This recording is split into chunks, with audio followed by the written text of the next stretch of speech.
Hello everybody, this is King Tut here, and welcome to another Allegro 5 tutorial. In this tutorial, I will teach you guys timer.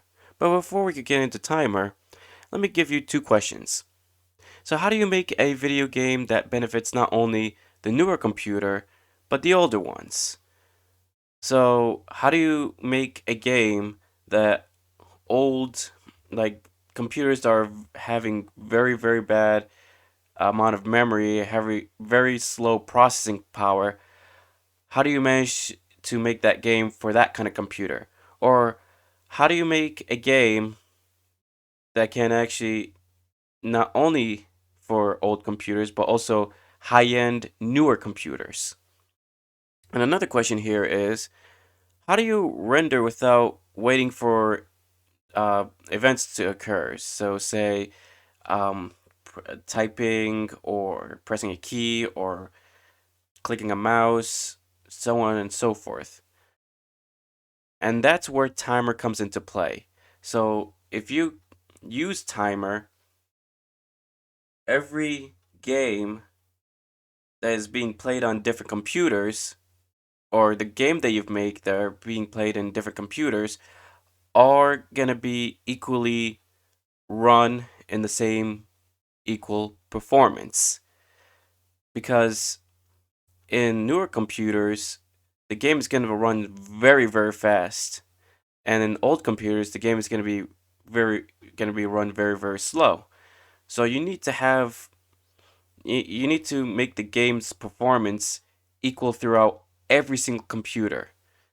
And basically that's where timer comes into play.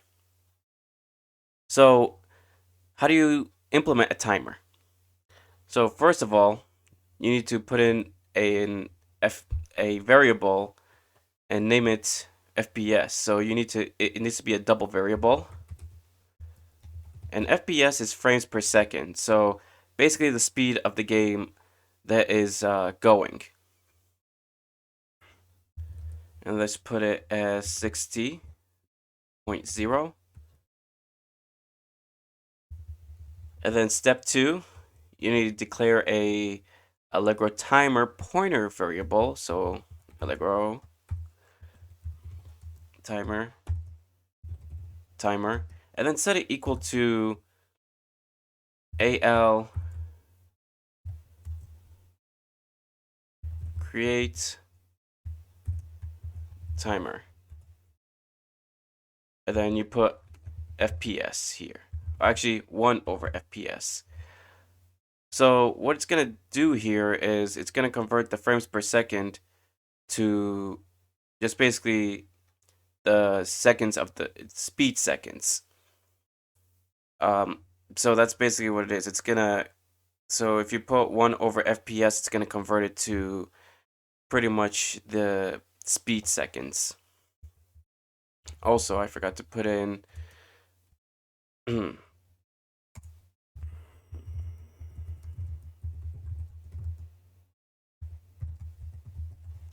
there you go. And then step 3, you need to register the timer as an event source. So a timer is an event itself as well. So as I've mentioned, an event is basically a condition or something that the program or games or operating system does in response to something that occurs. And it doesn't always have to be the user pressing a keyboard or mouse. It could be something. It could be a code that is being run in for the program. And timer is considered quote unquote an event because it ticks. It's basically a clock. And before I do it, I need to put that just to clean up the error. And then AL register event source. There you go. And then Q, not what I wanted. Nope. There you go. And then AL get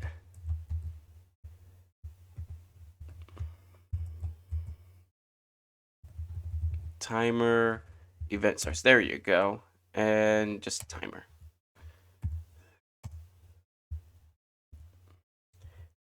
And then the timer would be really useless if you haven't really start the timer. So without starting the timer, there would be no time that is passing. The clock wouldn't be ticking. So all you need to do is just put in AL start timer. I think that's pretty much what you need to do. Let me see it. Okay, so you need to put in the parameter. So it takes in the parameter for Allegro timer. So far, so good. And then you need to put in the conditional statement equating it to Allegro event timer. If memory serves me correct. Type Allegro event timer. There you go.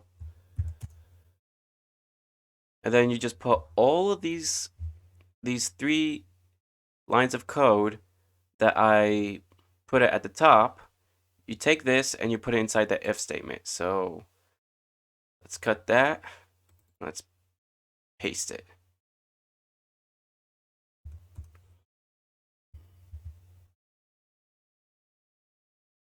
Okay. And then when we run this program, you're not gonna press any keyboard or mouse, or for now, in this tutorial, we're gonna be using the Windows events.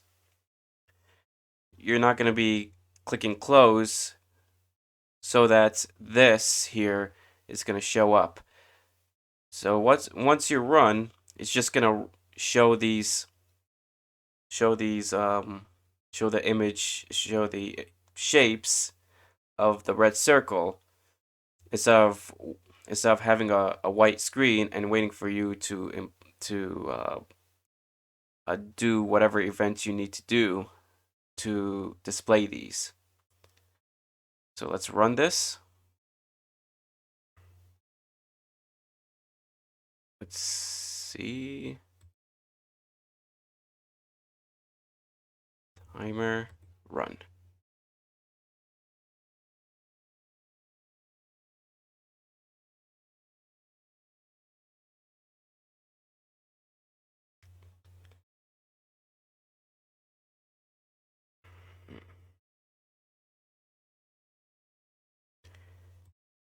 And there you go. So instead of having a white screen right here and waiting for an event to happen to display this just displayed right away. So I'll show you what I mean. So basically, if you take this out, and if you take this out, and you comment this,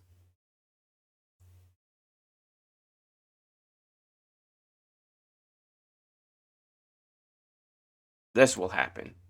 Or it doesn't have to be a white screen, it could be a black screen. If I press close, you're gonna see the black circle right there.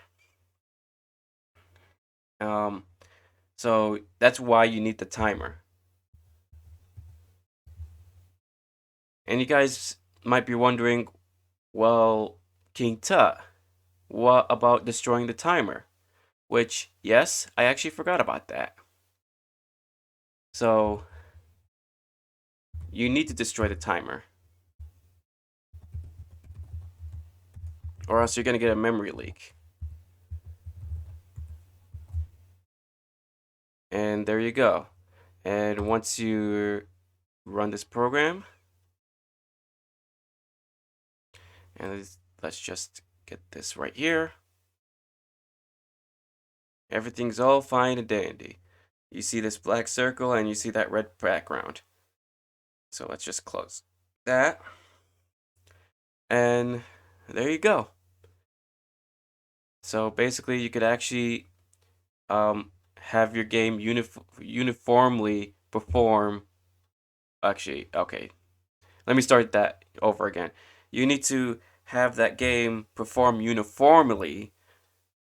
In order to have your game perform uniformly across every computer, you need to have a timer. And basically, that's how you do timer. So thank you so much for watching. Please give it a like in a form of that fire button.